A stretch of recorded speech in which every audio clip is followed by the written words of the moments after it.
Na última semana, o presidente Lula soltou uma frase sobre o déficit zero e sobre a necessidade de gastos públicos. E essa frase destampou um debate importante sobre política econômica e sobre o futuro do país. Se você quer entender o que está acontecendo nesse tema, fique com a gente nesse que é o Agenda de número 31 da semana do 30 de outubro.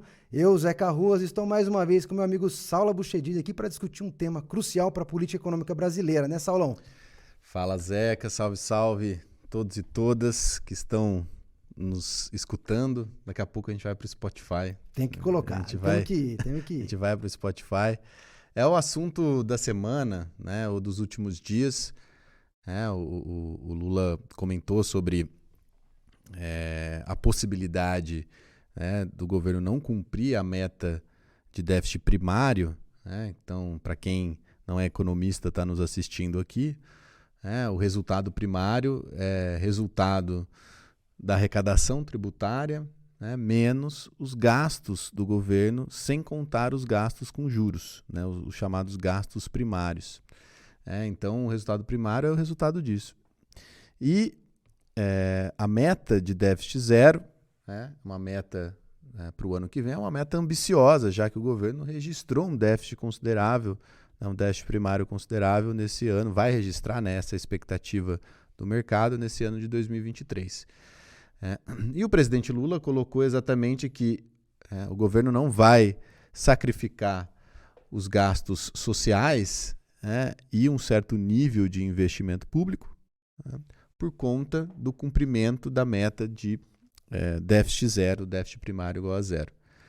E isso acabou gerando uma reação do mercado, já que o governo estaria descumprindo uma meta do regime macroeconômico, do novo arcabouço fiscal, e isso poderia abalar as expectativas dos investidores de mercado, abalar a confiança desses investidores no governo, afastando possíveis investimentos e afetando o crescimento econômico. Então, essa é a narrativa criada, e sempre é criada pelo mercado, quando há uma expectativa de gasto do governo ou de resultado fiscal que é diferente das expectativas de mercado. Então, basicamente, o que eu descrevi aqui nesses minutos foi o cenário macro que a gente vai discutir no agenda de hoje, né, Zeca? Pois é, né? O nosso colega Pedro Rossi fez um tweet recente sobre isso. Tem pouca luz e muito barulho sobre esse tema, né? Muita gente querendo fazer plataforma política e discutir pouco efetivamente o assunto. E muita gente discutindo, né? Eu tenho acompanhado o debate na imprensa ou de jornalistas, e muita gente discutindo com preconcepções, né? Que não vai falar de gasto, vai falar gastança, ou rombo das contas públicas. A famosa conta do padeiro ou da padeira, né? Sem ofender os padeiros e padeiras. Né? Exatamente. Sem fazer uma discussão séria sobre a questão macroeconômica. Exato. Mas acho que antes da gente começar a fazer a discussão macro propriamente, né? É importante que quem nos acompanha vai saber disso, né? Esse tema, tanto do arcabouço fiscal, quanto dos problemas que ele traria, quanto dos desafios para o gasto público, né? Especialmente quando a gente falou do PAC, todos eles estavam em outras agendas econômicas. Nós estamos aqui no 31 já, né? Já estamos coletando e colecionando uma série de análises, então quem nos acompanha certamente já sabe um pouco do que pensamos e para onde a gente vai apontar. O que está acontecendo agora, no fundo, o que uma parte importante da empresa está dizendo é o seguinte: o Lula desautorizou o Haddad. Como se o Lula estivesse tirando o poder do Haddad. De fato, o que foi acontecendo ao longo das últimas semanas e meses, talvez, foi que o Haddad foi ficando solitário na defesa de uma ideia cuja execução parece bastante difícil, né? Nós vamos falar um pouquinho sobre isso, sobre receitas e outros dados aqui, né? Mas muito difícil, mas que o Haddad se segurou nela porque, em parte, foi aquilo que deu força política para o governo no primeiro semestre. Quando a gente fez as nossas análises políticas, tanto do Haddad quanto do governo no primeiro semestre, nós falamos isso. De fato, a entrega na economia, os resultados econômicos, as conquistas no Congresso foram uma força enorme da popularidade do Haddad e do governo. E o Haddad, que era muito questionado quando assumiu, né, o ministério, vai chegar no final do primeiro semestre com muita força. E isso aparece também na imprensa, né? A imprensa hoje, quando analisa, aparentemente, nas entrelinhas, né, nossos amigos lacanianos, né, o Alessandro, que se estiver nos assistindo aqui, né, as palavras importam, né? A mídia, quando fala do Haddad hoje, parece que está falando de um aliado, vamos dizer assim, Exato. contra o Lula, que é a pessoa que está soltando as frases que não devia ou que não entende do assunto, né? Aquele velho tema do desconhecimento, né? O que está claro é que o Focus já falava já há algum tempo em déficit de 0,8 para o ano que vem. Né? Então, ninguém, nem o próprio mercado estava esperando déficit zero. Exato. Só o ministro estava segurando ali. E o que parece que vai ficando claro é o custo político de sustentar isso ao longo do tempo. E o Lula, aí não cabe a nós julgar se ele fez isso voluntariamente ou involuntariamente. O que o Lula manifestou é o fato de dizer o seguinte: se a gente for fazer o déficit zero, pode ser que a gente tenha que sacrificar a população, através do investimento, através dos gastos públicos e com consequências, como diremos aqui, para a própria dinâmica de receita e do próprio sustentabilidade de uma ideia de superávit e de estabilidade das contas. Então, eu acho que essa é a primeira coisa nessa aula. De fato, já tinha uma coisa que estava pronta para romper, né, e que, enfim, de certa forma, explicitou-se dessa maneira imediatamente. Só um comentário político, né? Eu acho que é algo politicamente muito bem pensado, eu vejo. Pode ser que o Lula tenha falado antes, né, do previsto, né? Então, pode ser que essa discussão tenha vindo antes do previsto pelo governo, mas o governo já previa, né, esse debate em torno do não cumprimento do déficit zero, né? Já era previsto. E está dentro da estratégia que aconteceu também nos eventos ali com o Banco Central, né, antes do Banco Central começar a diminuir a taxa de juros, no embate entre Lula e Campos Neto. Então você tinha lá o Haddad mediando o debate, né, se colocando ali como um parceiro, um aliado do mercado, né, e da opinião pública em torno dessa ideia de regime macroeconômico, que a gente vai conversar daqui a pouco. O Haddad fazia o papel do intermediador, do mediador ali, enquanto o Lula manifestava ali as dificuldades, né, desse regime macroeconômico, né, de juros altos até então, e continuam altos, né, e um regime macroeconômico recessivo, né, que privilegia sempre a recessão como um instrumento, né, em busca da inflação, mesmo, né, considerando que a inflação, né, está hoje em patamares próximos à meta, muito bem controlados, então temos uma certa estabilidade de preços. Mesmo assim, né, o viés do mercado é um viés recessivo, sempre buscando seus próprios interesses, que não são necessariamente os interesses da população. É isso que o Lula está colocando, né, e colocou o Haddad para mediar, para tentar fazer o meio campo, para tentar afastar um pouco, né, o governo, né, ou as opiniões, né, na verdade, do Lula, e do próprio Congresso ali também, né, do mercado. Né? Essa é uma estratégia que o Lula tem e que o Lula sofisticou cada vez mais, né, ao longo dos seus 2 últimos governos. Ele já fez isso colocando personagens ali mais de mercado para negociar e deixando ele um pouco mais distante para falar o que ele pensava. E agora sofisticou ainda mais colocando o Haddad. Por que sofisticou? Porque o Haddad, ao se aproximar e ser elogiado, ele já se torna um presidenciável, muito forte nas próximas eleições já ali, em 2026.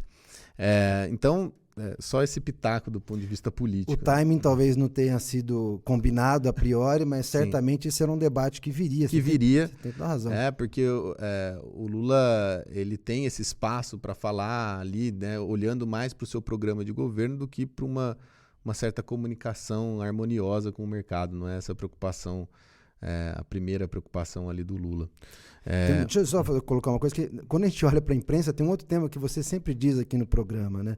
Parece que o Haddad estava cumprindo uma função, a ideia de ancorar as expectativas, né? Exato. De que ele tinha que ficar numa posição de mais realista, de mais radical do que o mercado em relação ao déficit, do que o mercado estava prevendo, como se fosse uma garantia de que o governo vai perseguir a todo custo alguma coisa que o mercado mesmo já sabe que não será possível executar. Ou seja, ele é uma já coisa das expectativas. É uma coisa das expectativas. O Haddad, a estratégia do Haddad talvez aqui foi puxar, né, a meta para um patamar improvável, e aí negociar com o mercado. E o mercado já está precificando a partir dessa ideia. O mercado, né, os investidores ali, eles não colocaram as suas expectativas no déficit zero, né? A expectativa do Focus é 0,8, que reflete justamente essa margem de negociação com o governo. Só que o papel do Haddad é importante como um representante, vamos dizer assim, do mercado no governo, e tenta fazer exatamente o meio de campo, na verdade. O meio de campo do mercado com o governo e do Congresso com o governo também, isso que reforça ali cada vez mais o papel do Haddad como possível também presidenciável, foi muito elogiado pelo Congresso. Agora, falando do ponto de vista mais conjuntural sobre o déficit zero, a primeira coisa que eu quero destacar é a frieza da análise de muitos colegas economistas em relação ao orçamento. Isso me impressiona muito.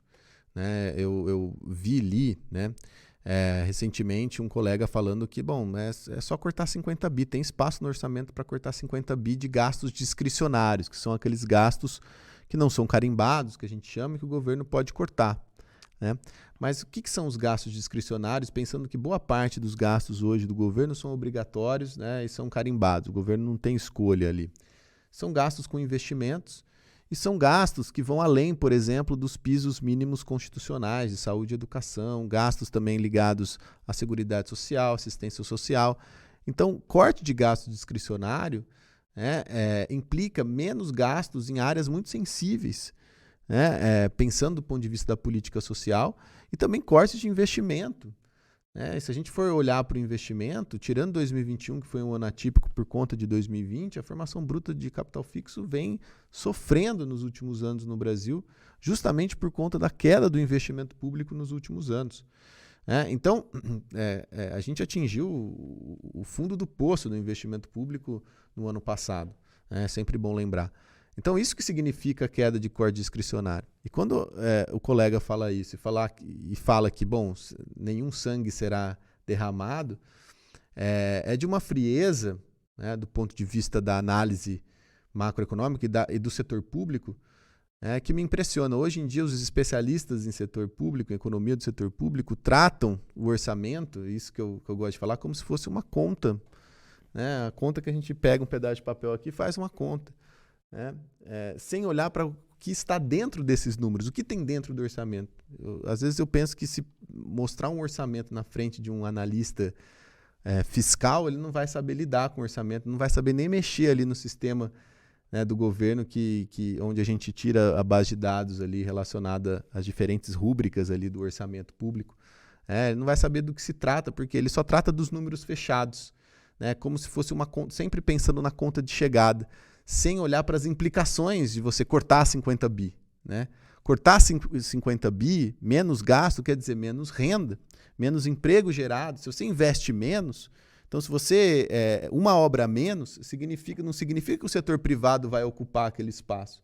Significa menos empregos, menos investimentos do setor privado, porque o setor privado, né, não vai ser estimulado a estar presente, porque a obra pública não vai estar mais ali, né? Menos renda gerada, né, e consequências negativas, portanto, para a economia daquela região e para a economia brasileira como um todo, certo? Então, primeira coisa, é isso. Né? Agora, olhando para a possibilidade, é muito difícil, como a gente já falou desde o começo, atingir o déficit zero. Primeiro, olhando para as receitas. Né? O governo ele tem uma perspectiva de aumento de receita de 168 bilhões. É próximo ali de 10%, olhando para as receitas administradas. Desculpa. E que é muita coisa. Se a gente for olhar num período recente, a gente até fez esse cálculo, né, Zeca? Esse aumento de receitas de 10%, tirando pandemia, só foi visto ali no começo da década de 2010. Mesmo assim de maneira pontual. Mesmo assim de maneira pontual. E lembre-se, né, é bom lembrar que em 2010 a economia brasileira cresceu 7,5%. Então, esse aumento de receitas previstas pelo governo é muito, extremamente otimista. Tanto olhando para os números, quanto olhando também para a teoria um pouco, né? Porque quando o governo fala que ele vai aumentar a tributação, inclusive dos mais ricos, ele está mexendo num aspecto aqui, numa questão distributiva, num vespeiro, né, muito grande. Né? Então, está mexendo em questões distributivas profundas. Se a gente for pensar que a gente só está aprovando, a gente está aprovando agora a reforma tributária, depois de 40 anos, né, uma reforma tributária relevante. Né? Então, questões redistributivas, políticas redistributivas, como, por exemplo, um aumento da tributação sobre os mais ricos, são políticas que envolvem, né, interesses e jogos de poder, relações de poder muito poderosas, né, muito fortes. Né? Relações de poder muito poderosas é boa, né? Mas relações de poder muito profundas ali. É a relação do Estado com a elite, vamos dizer assim. Então, isso gera dificuldades de aprovação daquela medida. Né? Qual que é o efeito prático disso? É mais difícil o governo conseguir ter sucesso, né, na aprovação de medidas que elevem a arrecadação, né, nesse patamar que o governo almeja. Então, primeira coisa, é muito difícil o governo chegar nessa conta de 168 bilhões. E o outro ponto é justamente esse do gasto que eu comentei. Né? O governo, para conseguir, né, então, se pela receita vai ser muito difícil, pelos gastos também, né, vai ser difícil, porque justamente isso implica um impacto, né, considerável no programa do governo Lula. Diminuição do investimento público, comprometimento de gastos sociais. O governo, por exemplo, no caso da saúde, ele vai ter uma dificuldade muito grande, de cumprir o mínimo constitucional por conta da mudança ali do piso. Né? Até então, a saúde, o orçamento federal da saúde, ele refletia ali basicamente a variação da inflação, né? E hoje ele voltou para os 15% da receita corrente líquida. Então houve uma mudança ali, a volta para os 15% da receita corrente líquida, né? E isso, né, vai gerar um aumento do orçamento federal da saúde. O governo vai ter que cumprir, é obrigatório, então não está nessa discussão aqui que a gente está fazendo, mas ao mesmo tempo o governo ele tem necessidades a mais que vão além do piso constitucional. Tem necessidades ligadas a outros gastos sociais, mesmo com Bolsa Família, outros tipos de gastos com assistência social. Então, qualquer corte adicional de gastos discricionários, aqueles gastos que o governo pode escolher, né, pode cortar ou não, né, vai implicar danos profundos sobre o programa do governo Lula, e que vai afetar a sua popularidade. Aí tem implicações políticas também. Vai afetar não só a economia, a geração de emprego e renda, mas vai afetar a sua popularidade. Mas olhando para o aspecto econômico, só para fechar minha fala, o mais importante aqui é a questão dos efeitos macro. Se você corta 50 bi numa economia, né, isso vai frustrar qualquer tentativa de recuperação da economia brasileira. É uma política extremamente recessiva, que vai comprometer principalmente os investimentos, e é justamente o investimento que está travando a economia brasileira agora. Né? A gente tem o setor de comércio, o setor de serviços com crescimento considerável, né, em 2022, 2023, mas o que está travando a atividade econômica brasileira? É a indústria, justamente porque a nossa taxa de investimento está muito baixa. Se você corta investimento público, travou a economia brasileira e a economia vai voltar, né, para aquele marasmo que a gente via no governo Bolsonaro, né, uma economia andando de lado, à deriva, como a gente falava, completamente estagnada. É um problema dramático, né? Enfim, sim, analisando o debate público, né, a gente tem visto dentro da imprensa, de forma geral, diversas visões. Tem algumas que são muito toscas, né, vamos dizer assim, que não conseguem analisar a questão das contas públicas na sua dinâmica. Né? A ideia de estabilizar as contas públicas ou de levá-la para uma situação mais próxima do equilíbrio ou de longo prazo, produzir superávites, eu acho que não vou dizer que é um consenso, mas de que isso está claro para uma boa parte dos analistas das mais diferentes matizes. Ou seja, o governo precisa, de fato, no longo prazo, planejar de alguma maneira que as contas públicas tenham alguma estabilidade.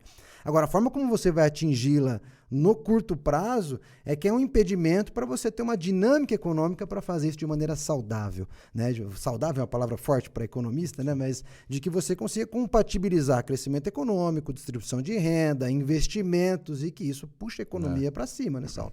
Então, quando a gente olha para a dinâmica dos últimos anos, as tentativas de fazer ajuste no Brasil, de 2015 em diante, sempre vieram sucedidas por quedas de receita ainda maiores. E, portanto, dinamicamente, ou seja, o resultado fica sempre mais longe. Né? É como você correr atrás do seu próprio rabo, que você não vai conseguir morder nunca esse negócio. Ou, usando aqui exemplo, a famosa bola de neve, né? É uma coisa que é inatingível. Você cresce menos, você arrecada menos, o déficit vai aumentando. Com juros altos ainda, você tem... Aí falando do resultado nominal, né? Uma piora de resultado nominal, a dívida aumenta. Então você nunca vai chegar no seu objetivo. Né? Pois é. Então, esse é um debate que, no fundo, ele é teórico, né, por um lado, e o que a gente está tentando mostrar aqui é que a visão sobre a estabilidade das contas públicas, ela depende de uma análise mais sofisticada do que a conta de um pequeno comércio ou conta da casa que a gente tem que fazer, orçamento familiar, do orçamento familiar, que é de outra natureza. Sim. Essa conta. Então, as pessoas em geral, né, os analistas acabam caindo nessas falácias, usando termos como rombo, gastança, coisas que em geral já têm um viés de análise, e o que nós estamos tentando mostrar aqui é que não pode ser feito dessa maneira. A segunda coisa que eu queria trazer aqui é que dentro desse espectro político ainda a gente precisa fazer uma análise que tenho visto pouca clareza sobre ela. Na verdade, o que nós estamos colhendo hoje, de alguma maneira, é uma armadilha, que é um termo que você já usou outras vezes, né? De certa forma, o governo, para conquistar, como eu mencionei no começo, uma certa estabilidade política, numa transição complicadíssima, né, de um governo Bolsonaro para o governo Lula, de um ministro que não tinha força em relação ao mercado. Isso acho que já ficou claro para quem nos acompanha. Né? Tentou fazer aqui um arranjo e lançou uma corda no seu próprio pescoço e colocou para 2024, a gente fez justamente esse apontamento quando falamos do PAC, né? Se os resultados de receita não vierem, tem uma corda aqui que pode ser puxada. O governo ele tem, na verdade, ele fez a armadilha e ao mesmo tempo do lado ele fez um plano para destravar a armadilha, né? Para tirar a corda do pescoço. Vamos ver se ele vai conseguir seguir esse plano. Agora, o que eu não tenho visto com muita clareza é as pessoas analisarem as consequências do teto de gastos que foi colocado lá no governo Temer. Tá? Porque, para mim, fica evidente a seguinte situação. Depois que você colocou o teto de gastos, logo depois do impeachment, o que você faz é colocar na mão do Congresso Nacional uma força judicial, vamos dizer assim, para impor a todos os presidentes uma faca no pescoço permanente sobre o impeachment, associada à questão do gasto público, que foi justamente a questão fundamental no impeachment do governo Dilma. Então, o Congresso ganha um poder político enorme com o teto de gastos. E as consequências para a governabilidade apareceram no governo Bolsonaro, que foi a construção do orçamento mais descentralizado, né? O orçamento secreto, na verdade, é colocar na mão do Congresso a possibilidade de estabelecer um maior controle sobre esse orçamento, sobre o orçamento livre. Então, hoje, né, quando o governo renova essa política de teto, ainda que com condicionalidades melhores, ele mantém ainda uma situação de faca no pescoço e de negociação permanente com o Congresso. E tudo que a gente tem assistido é que toda tentativa do governo, por exemplo, agora para elevar a arrecadação sobre offshores, por exemplo, que é um tema fundamental, inclusive para a questão moral, não é nem uma questão só econômica. Né? Precisamos tributar aqueles que ganham mais, não é tributar muito, não, é tributar igual, minimamente igual. Né? Então, para conseguir... questão de justiça social. Exatamente, de justiça econômica, justiça social. Então, para conseguir fazer esse avanço, o governo tem que negociar e liberar verbas, liberar emendas, liberar recursos. Então, a qualidade do gasto público fica cada vez, na minha interpretação, pior. Tem sido feitos estudos, né? Tem uma reportagem muito interessante, né, de repórteres da Folha, que apareceu em vários lugares, analisando os gastos da Codevasf e de outras políticas do orçamento secreto. Você tem regiões que ficam sem nenhum recurso e regiões com excesso de recurso, com caixa d'água estragando, né? Ou você reforça o típico gasto desorganizado e, portanto, piora a eficiência do gasto. Então, o argumento que eu estou querendo dizer é o seguinte: o teto de gastos produziu uma situação em que o Congresso de porte do orçamento, piora as condições do gasto público, piora as condições de aumentar a eficiência e, portanto, piora as condições de fazer superávit fiscal. Na prática, essa necessidade de negociar com o Congresso, que emerge do teto de gastos, piorou o Estado brasileiro. Então, o teto de gastos tem responsabilidade direta por essa piora. Exato. Então, é uma bomba que é difícil de desarmar e que, de novo, é a faca que fica no pescoço, é a corda que E uma tira coisa da que é armadilha. importante falar, Zé, que é o seguinte, né? O teto de gastos, esse novo regime fiscal, né, que foi substituído pelo novo arcabouço fiscal, que a gente vai discutir daqui a pouco, ele inaugura uma nova relação entre o Estado e o Congresso.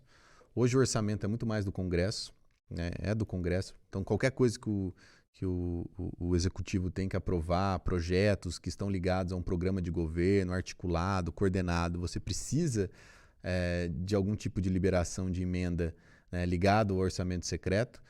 Isso piorou a qualidade do gasto público. E ao invés dos economistas colocarem um binóculo em cima desse ponto, né, o que eles vão fazendo? Bom, piorou a qualidade do investimento público, piorou a qualidade do gasto público. Como o Congresso sempre vai pedir a mais para aprovar um determinado programa, isso pode prejudicar, né, as metas fiscais. Esse é o problema. Então, ao invés de a gente colocar o binóculo na causa central do problema, a gente coloca o binóculo, né, num generalismo absurdo, falando que o governo gasta muito e que precisa cortar gastos. A gente cai no mesmo blá blá blá, né, que é dito desde ali de 99, quando se inaugura esse regime macroeconômico das metas de superávit ou déficit primário, sem olhar para as mudanças na relação entre Estado e Congresso na confecção do orçamento público. Exatamente. Eu acho que esse é um ponto fundamental que não está posto no debate. E volta de novo. Tó tesoura, bota mais teto e vai reforçar esse mesmo situação.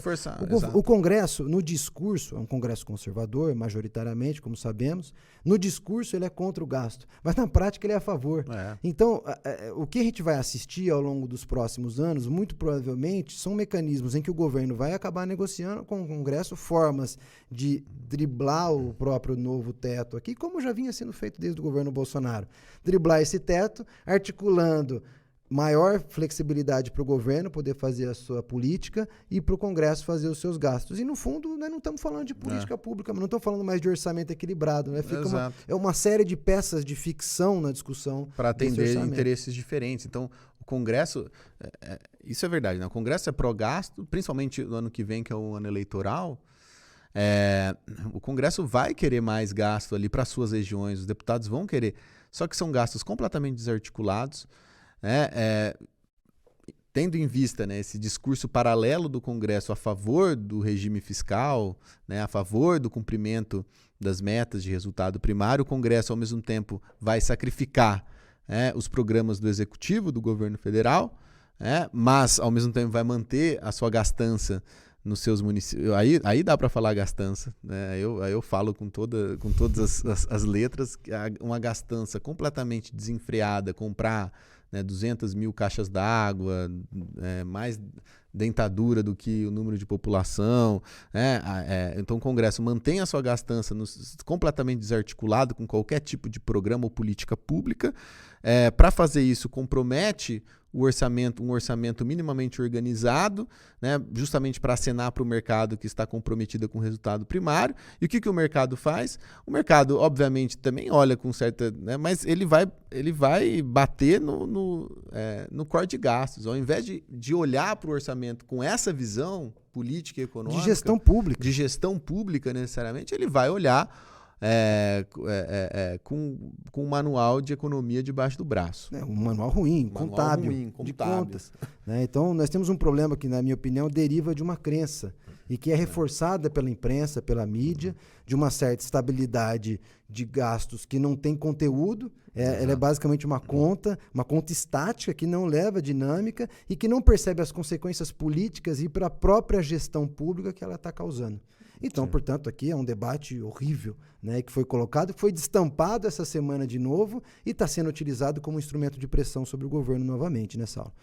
Exatamente. Então, assim, o que acontece desde o teto... Primeiro, o teto de gastos nunca funcionou, né? Então, desde o começo, né, você teve ali em 2017 momentos, um ano ali que deu certo por conta das regras de ajuste. Ali em 2016, o governo Temer fez um aumento de gastos, né? Na transição.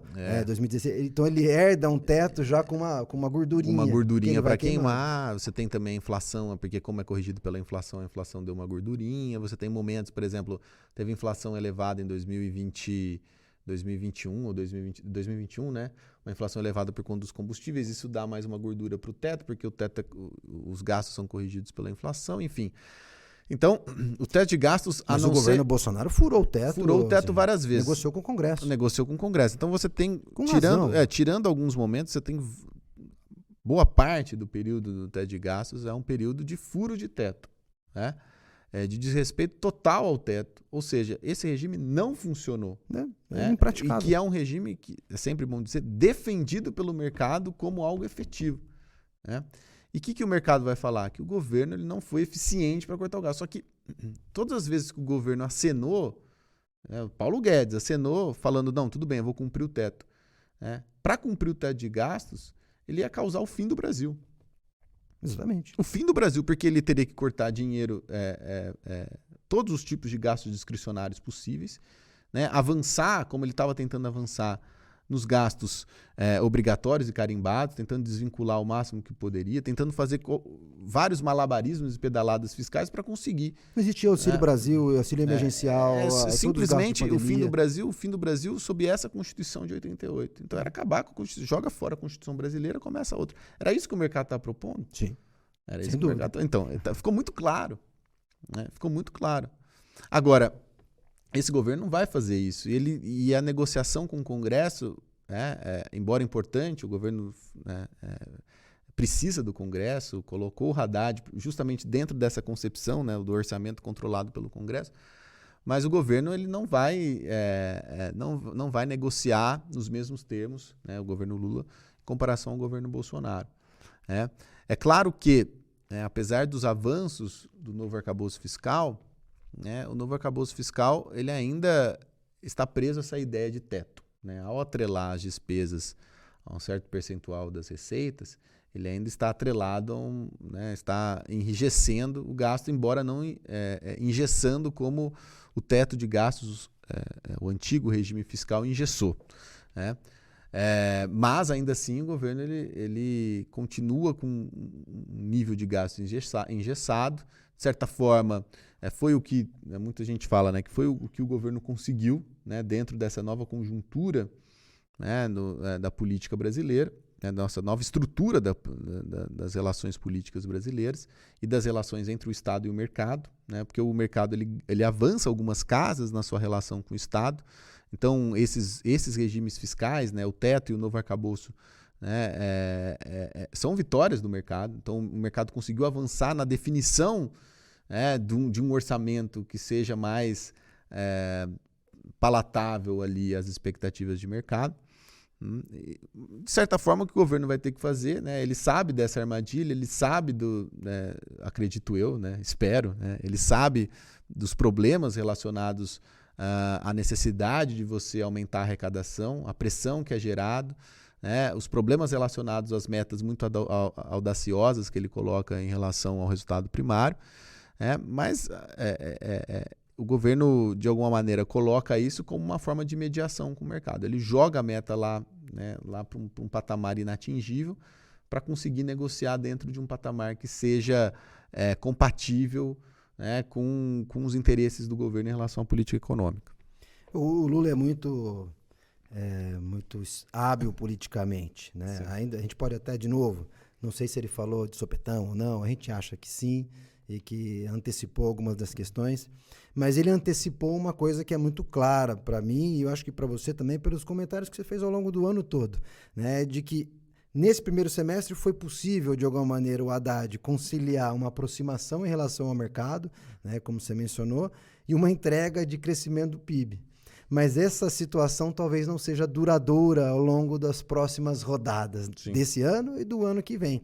E o que o Lula está antecipando, basicamente, é dizer o seguinte: olha, no ano que vem, se tiver que decidir entre ter crescimento econômico com distribuição de renda ou fazer esse ajuste burro fiscal, eu vou manter o crescimento econômico e o investimento. Porque ele sabe que isso é o que mantém ele vivo. Exato. É o que mantém o governo vivo. Se o governo ele não pode cometer os equívocos do governo Dilma. Ele demarcou a linha. Ele falou assim, vocês podem negociar com o Haddad o que vocês quiserem, mas essa é a minha condição. É isso. Porque ele sabe que isso, se não for isso... Eu coloquei um ministro para negociar com vocês, vocês podem falar o que quiser de mim, mas vocês vão negociar com o Haddad. Agora, a minha linha é essa. É isso.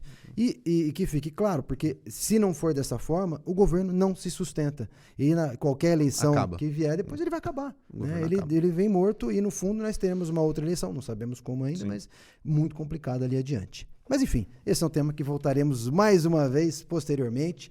Espero que você siga nos acompanhando e você que chegou aqui até o final, não clicou no sininho, não curtiu as páginas do Notas Econômicas, do Instagram, as páginas do Agenda Econômica no Instagram, agenda, econômica BR, tá? Quem não curtiu ainda o Instagram, segue lá. Eu tenho visto muita gente que está chegando já no nosso Instagram. É um bom lugar para fazer comentários, fazer perguntas. Fica com a gente promete, a gente está prometendo muita coisa, até a camisa do Corinthians a gente promete, mas a gente promete que vai sair o Spotify. Nós estamos tendo alguns problemas técnicos ali, mas ele vai sair, né? Muita gente me perguntou no último final de semana. Peço desculpas pela semana passada, a gente não conseguiu gravar, nem sempre vai dar, a gente tem muitas atribuições e para fazer um programa de qualidade, olhando dados, pensando, estudando, a gente precisa fazer com calma e eu acho que a gente entregou isso hoje. Valeu a todos e a todas, um grande abraço.